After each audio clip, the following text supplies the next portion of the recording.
देखिए हमारा गर्ज जो है, और आप लोग भी समझे क्योंकि हम जम्मू में इस सेशन का आगाज़ हुआ है।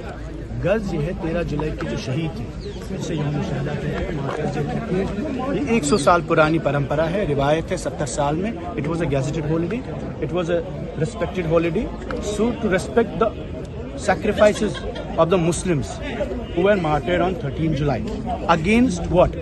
Against शख्सी राज, ताकि जम्मू कश्मीर की आवाम को एक राहत मिले जमहूरियत की, आज़ादी की, और उन्हें एहसास हो कि तानाशाही के बिना हम रह सकते हैं जमहूरी और आईनी लोहलंगर में। तो हमारा गर्ज कोई कम्युनल चीज़ का नहीं है। I think people in Jammu need to understand also, and the people specially in the BJP need to understand. 70 साल की परंपरा है, चाहे शेर कश्मीर का दिन था शेख साहब मोहम्मद अब्दुल्ला साहब का, या 13 जुलाई का, दोनों की हिस्टोरिक इम्पॉर्टेंस है जम्मू कश्मीर की हिस्ट्री में, लेगेसी में, दोनों की कुर्बानियाँ हैं। और हमने कोशिश की, क्योंकि ये पहला सेशन है, तो we raised this that there should be a consensus on this both days, and we should move collectively to restore the dignity of this house, and also इनके जो sacrifices है जमहूरियत के लिए, आइन के लिए, मुल्क के लिए, ये कोई गैर आइनी गैर मुल्की दिन नहीं है।